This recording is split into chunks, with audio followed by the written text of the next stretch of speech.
Hello everyone, in this video हम लोग preamble के बारे में देखने वाले हैं। प्रीएम्बल जो कि हमारा जिस्ट ऑफ कॉन्स्टिट्यूशन जिसे कहा जाता है, मतलब कि कॉन्स्टिट्यूशन एक जो बुक है जिसको बुक ऑफ लॉ भी कहा जाता है, बुक ऑफ रूल भी कहा जाता है, उसकी हमें समरी कहाँ मिल जाती है? तो प्रीएम्बल में। ओके, इसीलिए इसे जिस्ट ऑफ कॉन्स्टिट्यूशन भी कहा जाता है, प्रीफेस ऑफ द कॉन्स्टिट्यूशन भी कहा जाता है। N.A. पाखीवाला ने इसे identity card of the constitution कहा था। ये बात आप लोग याद रखिएगा कि N.A. पाखीवाला ने identity card of the constitution किसे कहा था? तो प्रीएम्बल को कहा था। ओके, उसके बाद अगर हम लोग देखते हैं तो ये जो है ना, ये किस पे बेस्ड है? ये ऑब्जेक्टिव रेजुलेशन पे बेस्ड है, जो कि जवाहरलाल नेहरू के द्वारा लाया गया था। ओके, पहला कंट्री जिसने प्रीएम्बल को अडॉप्ट किया था वो अमेरिका है, ये बात भी आप याद रखिएगा। फिर हम लोग अगर प्रीएम्बल को देखते हैं तो वो क्या कहता है कि we the people of India solemnly resolve to constitute India into sovereign, socialist, secular, democratic republic and to secure all its citizens justice, social, economic and political liberty of thought, expression, belief, faith and worship, equality of status, opportunity and promote among them all fraternity, assuming the dignity of the individual and the unity of integrity of the nation. Okay, in our Constituent Assembly this 26th day of November 1949 do hereby adopt and enact and give ourselves to the Constitution। मतलब कि ये जो है ना, हमें type of polity बताता है कि हमारा इंडिया का कॉन्स्टिट्यूशन किस टाइप का है, हमें बताता है कि हमारा सोर्स क्या है, हमने कहाँ पर से प्रीएम्बल को लिया है, और साथ ही साथ हमें ये बताता है कि हम लोगों ने कब प्रीएम्बल को अडॉप्ट किया है। ओके, तो हम लोग एक एक करके देखते हैं। सबसे पहले अगर हम प्रीएम्बल की बात करें तो ये हमें बताता है कि सोर्स ऑफ अथॉरिटी क्या है।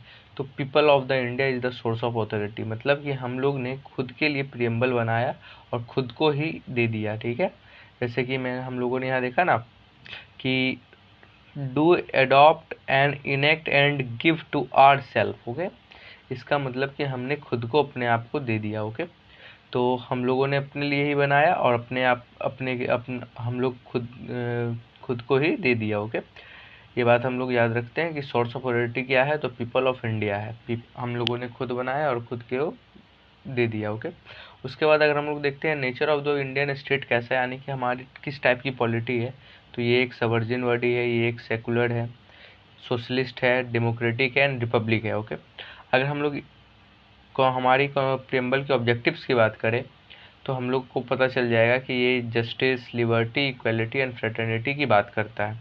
अगर हम लोग वहीं डेट ऑफ एडोप्टेशन की बात करते हैं, जिस दिन हम लोग का कॉन्स्टिट्यूशन अडॉप्ट हुआ था, वो है 26 नवंबर 1949।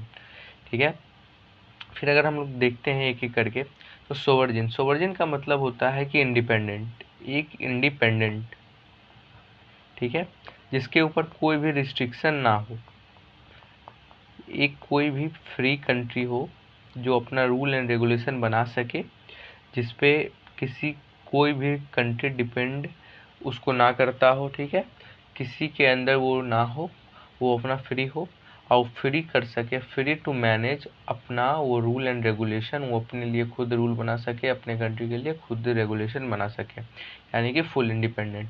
कई ऐसी कंट्रियाँ होती हैं जो एक दूसरे कंट्री के अंडर रहती है। जैसे कि मैं एक बात कर लूँ, ये एक कंट्री वाई है, मान लीजिए अगर इसका कुछ अपना रूल बनाना होगा ना, और ये अगर किसी कंट्री एक्स के अंडर में है, तो अगर इसे कुछ अपना रूल बनाना होगा ना, तो पहले इसे कंट्री एक्स से परमिशन लेनी होगी। ऐसे कंट्री को हम लोग नो सवर्जिन नहीं कहते हैं, ऐसे कंट्री जो होते हैं ना सवर्जिन नहीं होते। ओके, लेकिन एज ए इंडिया सवर्जिन है, तो ये अपनी मैनेज खुद कर सकता है, अपना रूल खुद बना सकता है, अपने अफेयर्स को खुद मैनेज कर सकता है। फिर अगर हम लोग दूसरी बात करते हैं, दूसरी चीज़ को देखते हैं, तो यह है सोशलिस्ट। सोशलिस्ट का मतलब होता है फॉर सोसाइटी, वेलफेयर के लिए। अगर हम लोग सोसाइटी के वेलफेयर के लिए बात करते हैं, ना कि किसी एक इंडिविजुअल का, तो उसे हम लोग सोशलिस्ट कहते हैं। इंडिया जो है डेमोक्रेटिक सोशलिज्म को अपनाता है, जबकि चाइना जो है कम्युनल सोशलिज्म को अपनाता है। डेमोक्रेटिक सोशलिज्म जो है एक ब्रॉडर टर्म होता है, इसके अंदर जो है ना ये एम करता है कि एंड कर देगा पॉवर्टी को, इनइक्वालिटी को एंड इग्नोरेंस को। ओके, ये बात याद रखिएगा। ये डेमोक्रेटिक सोशलिज्म की बेनिफिट है। इसी के अंदर एक कॉन्सेप्ट होता है हम लोग का मिक्स इकोनॉमी का, क्योंकि डेमोक्रेटिक सोशलिज्म है तो इसमें सारे सेक्टर ऑफ सोसाइटी को इक्वल शेयर मिलना चाहिए, इसलिए हम लोग इसको लेते हैं, क्योंकि कोई भी सेक्टर जो है हमारे सोसाइटी का वो पीछे ना रह जाए, इसलिए डेमोक्रेसी के साथ साथ सोशलिज्म का मिक्सचर होता है। तो हम लोग ये मिक्स इकोनॉमी में पब्लिक प्लस प्राइवेट का जो होता है ना वो कोई एग्जिस्टेंस दिखता है, कि दोनों का साथ में रिलेशनशिप दिखता है, ऐसी इकोनॉमी को मिक्स इकोनॉमी कहते हैं। उसके बाद अगर हम लोग देखते हैं ना तो इंडियन सोशलिज्म जो होता है ना वो ब्लेंड है किसका, मार्क्सिज्म का और गांधीयन सोशलिज्म का, ये बात आप लोग याद रखिएगा। फिर अगर हम लोग नेक्स्ट बात करते हैं तो सेकुलर। सेकुलर का मतलब होता है कि equal for all religion, equally for all religion. Okay, ये बात आप लोग याद रखिएगा। अगर हम वही बात करें तो यहाँ पे जो इंडिया में सेकुलरिज्म है, यहाँ पे सभी रिलीजन्स को इक्वल मानते हैं और सभी को सेम स्टेटस देते हैं। ओके, और हम लोग का जो सेकुलरिज्म है ना वो एक पॉजिटिव सेकुलरिज्म है, जबकि वेस्टर्न में एक नेगेटिव सेकुलरिज्म होता है। जैसे कि मैं आपको अगर बता दूँ तो इंडिया जो है ना सभी रिलीजन्स को इक्वल मानता है, सभी रिलीजन्स को इक्वल मानता है, लेकिन इंडिया का कोई भी ऑफिशियल रिलीजन नहीं है। ठीक है, सभी रिलीजन को इक्वल मानता है, लेकिन इंडिया के पास कोई भी अपना ऑफिशियल रिलीजन नहीं है। जिसकी और साथ ही साथ अगर इंडिया को अगर किसी रिलीजन पे रूल बनाना होगा ना, या फिर किसी रिलीजन को प्रमोट करना होगा, तो वो एक रिलीजन को प्रमोट नहीं कर सकता है, इंडिया को सारे रिलीजन्स को प्रमोट करके चलना होगा। वहीं अगर हम लोग वेस्ट की बात करते हैं, वेस्ट में एक कंट्री है जिसका नाम है फ्रांस, अगर वहाँ की बात करते हैं तो वहाँ पे जो होता है ना नो रिलीजन गवर्नमेंट होती है। वो भी एक कंट्री सेकुलर होता है, लेकिन वो नो रिलीजन होता है, वो कोई भी रिलीजन को मान्यता नहीं देता है। जैसे कि इंडिया में अगर रूल बनेगी तो सभी रिलीजन्स के लिए बनेगी, लेकिन फ्रांस में ऐसा नहीं होता है, वहाँ पे कोई रिलीजियस रूल होता ही नहीं है, ये आपका पर्सनल लॉ हो जाता है वो आपका। ओके, ये बात आप ध्यान रखिएगा। और ये जो सेकुलर वर्ड है ना ये 42वां संविधान संशोधन 1976 के द्वारा जोड़ा गया था, और साथ ही साथ 42वां संविधान संशोधन 1976 में प्रियम्बल में 3 और वर्ड जोड़े गए थे, वो था सोशलिस्ट, सेकुलर और इंटीग्रिटी। ये बात याद रखिएगा, बहुत इंपॉर्टेंट। फिर अगर हम लोग नेक्स्ट की बात करते हैं तो डेमोक्रेटिक कंट्री, इसका मतलब होता है position of supreme power bye the people. Democracy का मतलब हम लोगों ने ब्रॉडर टर्म में पढ़ा है कि by the people, for the people and to the people, ये बात हम लोग को पता होगी। ठीक है, तो डेमोक्रेटी का जो अथॉरिटी होती है कि ये कहाँ पर से ये आ रहा है पावर, तो वो हम कहाँ से पता चलता है, बाय द पीपल, यानी कि लोगों के द्वारा से ही आ रहा है। और डेमोक्रेटी भी 2 टाइप की होती है, एक डायरेक्ट डेमोक्रेटी, एक इनडायरेक्ट डेमोक्रेसी। अगर हम लोग देखते हैं डायरेक्ट डेमोक्रेसी की, तो यहाँ पे जो भी हमारे रिप्रेजेंटेटिव होते हैं ना वो डायरेक्ट चुन के आते हैं। ठीक है, लेकिन वहीं अगर इनडायरेक्ट डेमोक्रेसी की बात करें, जिसको हम लोग रिप्रेजेंटेटिव डेमोक्रेटी भी कहते हैं, तो यहाँ पे कहीं ना कहीं ये हम लोग एक एमएलए को चुनते हैं, फिर वो मिल करके किसी एक पीएम को चुनते हैं, तो ये हम लोग का करता है, ये हम लोग का सीन चलता है इनडायरेक्ट डेमोक्रेसी में। अगर इनडायरेक्ट डेमोक्रेसी की बात करें तो यहाँ पे 2 सिस्टम देखने को मिलते हैं, एक पार्लियामेंट्री, एक प्रेसिडेंशियल। प्रेसिडेंशियल जो है हमको यूएसए में देखने को मिलता है, जबकि इंडिया में हमको पार्लियामेंट्री सिस्टम ऑफ गवर्नमेंट देखने को मिलती है। वहीं अगर हम लोग बात करें पार्लियामेंट्री की कुछ फीचर्स की, तो हमारे यहाँ पीरियोडिक इलेक्शन, हर 5 साल में लोकसभा का इलेक्शन होता ही होता है। ठीक है, जो हमारा एग्जीक्यूटिव होता है ना वो रिस्पॉन्सिबल होता है किसके प्रति, लेजिस्लेचर के प्रति। ये बहुत इंपॉर्टेंट फैक्ट हो जाता है parliamentary features of the government का, और यहाँ पे रूल ऑफ लॉ चलती है। ठीक है, अगर हम लोग फिर नेक्स्ट को देखते हैं ना तो रिपब्लिक का मतलब होता है head of the state, head of a state. हमारे यहाँ जो हेड ऑफ स्टेट होता है ना उसे हम लोग प्रेसिडेंट कहते हैं, प्रेसिडेंट। ठीक है, और हेड ऑफ द गवर्नमेंट जो होता है, हेड ऑफ द गवर्नमेंट होता है हमारा प्राइम मिनिस्टर। ओके, ये बात हम लोग ध्यान रखेंगे कि हमारा हेड ऑफ द स्टेट होता है प्रेसिडेंट और हेड ऑफ द गवर्नमेंट होता है प्राइम मिनिस्टर। ठीक है, अगर रिपब्लिक की बात करें तो ये हेड ऑफ स्टेट को दिखाता है। और रिपब्लिक भी 2 टाइप की होती है, एक होता है मोनार्की, एक होता है रिपब्लिक। अगर हम लोग हेड ऑफ द स्टेट की बात करते हैं तो एक मोनार्की जो होता है ना, वो किंग या क्वीन होता है, जो कि एक हेरिडेटरी पोजीशन होता है, जो कि राजा के बाद उसका बेटा, फिर उसका बाद उसका बेटा, ऐसे करके चलते रहता है। लेकिन जब अगर हम लोग रिपब्लिक की बात करते हैं ना, तो हेड ऑफ द स्टेट जो होता है ऑलवेज इलेक्टेड होना चाहिए, हमेशा ऑलवेज इलेक्टेड होना चाहिए। जैसे कि हमारे यहाँ प्रेसिडेंट होता है, वो 5 ईयर्स के लिए, उनका टेन्योर 5 ईयर्स के लिए रहता है। ओके, तो ये होता है रिपब्लिक की फीचर। अगर हम लोग फिर नेक्स्ट को देखते हैं ना, तो ये आता है जस्टिस, जो कि बहुत इंपॉर्टेंट हो जाता है। इंडिया में जो है ना, इंडिया के प्रीएम्बल में 3 प्रकार के जस्टिस की बात की गई है। सबसे पहला बात है सोशल जस्टिस, इकोनॉमिकल जस्टिस और पॉलिटिकल जस्टिस। सोशल जस्टिस में होता है ना, equal treatment of all citizens, मतलब कि अगर कोई दूसरे कैटेगरी से बिलोंग कर रहा है, कोई दूसरे कास्ट से बिलोंग कर रहा है, कोई वुमेन है, तो तीनों को हम लोग को क्या करना है, सबको इक्वल लेकर के चलना है। हम लोग किसी को डिस्क्रिमिनेट नहीं कर सकते हैं। ओके, फिर अगर हम लोग वहीं इकोनॉमिकल में बात करते हैं, तो हम लोग किसी को डिस्क्रिमिनेट नहीं करेंगे on the basis of economic factor, कि अगर हमारे पास ज़्यादा पैसा है, उसके पास कम पैसा है, तो हम उसको डिस्क्रिमिनेट कर रहे हैं, ऐसा भी हम लोग नहीं कर सकते।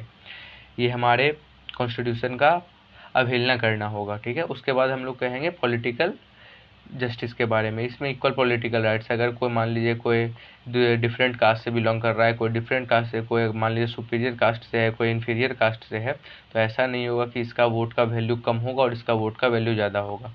सभी को इक्वल कंसिडर किया जाएगा। ओके, ये होगा। और हम लोग जो ये देखते हैं कि ये जो आइडियल है ना, ये जो जस्टिस का आइडिया है, हम लोग रशियन रेवोल्यूशन से लिए थे। ओके, ये बात हम लोग ध्यान रखेंगे कि ये जो जस्टिस की आइडिया है कहाँ से ली गई थी, रशियन रेवोल्यूशन से।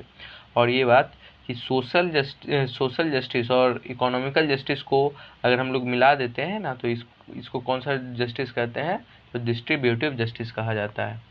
फिर अगर हम लोग लिबर्टी की बात करते हैं ना, तो लिबर्टी का मतलब होता है अब्सेंस ऑफ ऑल रिस्ट्रेंट्स, मतलब कि फ्रीडम, आपको कुछ भी करने के लिए रोका नहीं जाए, आपको कुछ भी करने के लिए टोका नहीं जाए, तो ऐसे चीज़ को हम लोग कहते हैं फ्रीडम। अगर हम लोग बात करते हैं ना, प्रीएम्बल हमारा जो है ना, ये liberty of thought, liberty of expression, liberty of belief, faith और वर्शिप की बात करता है। मतलब कि आप कुछ भी सोच सकते हैं, आपको कोई रोक नहीं सकता, आप कुछ भी एक्सप्रेस कर सकते हैं अपनी बुक छाप करके या फिर बोल करके, कुछ भी आप एक्सप्रेस करते हैं, आपको कोई रोकेगा नहीं। आप किसी भी चीज़ को, बिलीफ सिस्टम को मान सकते हैं, आपको कोई रोकेगा नहीं। आप किसी भी चीज़ को फेथ कर सकते हैं, आप किसी चीज़ में विश्वास रख सकते हैं, आप कुछ भी चीज़ की पूजा कर सकते हैं, ये आपका पर्सनल इंटरेस्ट होगा, इसके लिए आपको कोई रोकेगा नहीं। ठीक है, तो ये हम 1 2 3 4 5 यानी कि 5 प्रकार की हमको लिबर्टी की बात करता है प्रीएम्बल। ओके, अगर हम फिर अगले टॉपिक को देखते हैं ना, तो इक्वलिटी का मतलब होता है कि सबको इक्वल यानी कि बराबर बनाना। ठीक है, अगर हम लोग देखते हैं कि अगर कोई एक सेक्शन का सोसाइटी को अगर हम लोग कहते हैं कि उसको थोड़ा प्रिविलेज मिल रहा है, तो वो अनइक्वलिटी होता है। मतलब कि किसी भी सेक्शन ऑफ सोसाइटी को प्रिविलेज नहीं देना ही इक्वलिटी कहलाता है। समझ गए दोस्तों। फिर हम लोग का जो प्रिएम्बल है वो civic, political and economical equality की बात करता है। सिविक यानी कि मोरलिटी। ठीक है, अगर कोई मान लीजिए कोई इन्फीरियर कास्ट है, कोई सुपीरियर कास्ट है, और ये इसके रोड को यूज़ कर रहा है और ये अगर रोक रहे हैं, तो ये गलत होगा। ठीक है, पॉलिटिकल में जैसे मैंने बताया कि इक्वल वोट, इक्वल पर्सन का इक्वल वोट वैल्यू होना चाहिए। ठीक है, और इकोनॉमिक इक्वलिटी की बात अगर कहें, तो on the basis of economic factor आप किसी को डिस्क्रिमिनेट ना कर सकते, सबको आपको इक्वली देखना होगा। और ये स्टेट प्लस इंडिविजुअल दोनों की जिम्मेदारी होती है। स्टेट का मतलब यहाँ पे सेंटर समझिएगा दोस्तों, यानी कि कंट्री। ओके,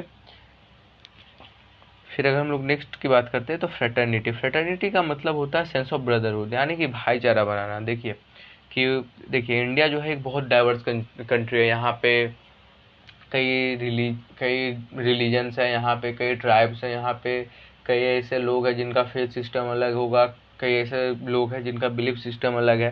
ठीक है, तो सबको एक यूनिट की तरह देखना ही जो है ना हम लोग का फ्रेटर्निटी का काम था। तो इसलिए सेंस ऑफ ब्रदरहुड हमारे लिए बहुत ज़रूरी था, इसलिए इसको प्रीएम्बल और पूरे कॉन्स्टिट्यूशन में इसको रखा गया।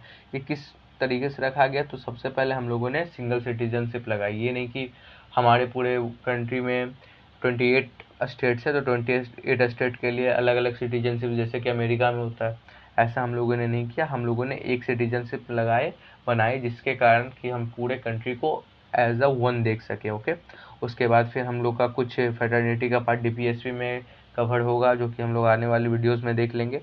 ठीक है, क्यों हुआ था, तो ये डाइवर्सिटी के कारण हुआ था। मैंने वही बताया कि ये सबको मिला करके हम लोग क्या किए, इंटीग्रिटी किए, यानी कि भारत की एक अखंडता बना दी है। ठीक है, और याद रखिएगा दोस्तों, ये इंटीग्रिटी शब्द भी 42वां संविधान संशोधन 1976 में जोड़ा गया था। ठीक है, अगर हम लोग फिर प्रियम्बल के कुछ केसेस को देखते हैं ना, जो कि काफ़ी ज़्यादा चर्चा में रहा, जहाँ से बहुत इंपॉर्टेंट क्वेश्चंस आ जाते हैं, तो सबसे पहला केस होता है हम लोग का बेरीवाड़ी यूनियन केस, जिसमें कि 1960 की, जिसमें कि ये कहा गया था कि प्रियम्बल जो है ना कॉन्स्टिट्यूशन का पार्ट नहीं है। ठीक है, फिर हमारा दूसरा केस होता है केशवानंद भारती केस, जिसमें कि कहा गया था कि ये कॉन्स्टिट्यूशन का पार्ट है। फिर आता है हमारा LIC of India case. LIC of India case में ये कहा गया था कि ये जो है कॉन्स्टिट्यूशन का इंटीग्रल पार्ट है। ठीक है, तो ये बात आप याद रखिएगा कि बीरूवाड़ी यूनियन में कहा गया था कि ये पार्ट नहीं है, केशवानंद भारती में कहा गया था कि ये पार्ट है, और LIC ऑफ इंडिया केस में कहा गया था कि ये एक इंटीग्रल पार्ट है। उसी के बाद अगर हम लोग नेक्स्ट टॉपिक को देखते हैं ना, तो ये एक छोटा सा टॉपिक है कि प्रियम्बल को क्या हम लोग अमेंड कर सकते हैं, कैन प्रियम्बल बी अमेंडेबल। तो हाँ, हम लोग कर सकते हैं, क्योंकि 42nd अमेंडमेंट एक्ट में हम लोगों ने 3 वर्ड को जोड़ा था। पहले तो मना कर दिया गया था, बट फिर एक बात कही गई कि अगर बेसिक फीचर्स को अगर हम लोग चेंज ना करते हैं, हमारा कॉन्स्टिट्यूशन का जो बेसिक फीचर है, अगर उसको छेड़े बिना अगर हम लोग प्रियम्बल को अल्टर करना चाहते हैं तो वो कर सकते हैं। लेकिन दोस्तों आपको याद रखें कि हम लोग 360 आर्टिकल 368 को यूज़ करके प्रियम्बल को हम लोग अमेंड नहीं कर सकते हैं। ओके, ये बात ध्यान रखिएगा, ये सुप्रीम कोर्ट का बयान था कि हम लोग इसको यूज़ करके प्रियम्बल को अमेंड नहीं कर सकते हैं। आई होप आपको ये बात समझ आई होगी। तो अगर वीडियो अच्छा लगा हो तो चैनल को सब्सक्राइब करें, वीडियो को लाइक करें और अपने दोस्तों में शेयर करें। Thank you.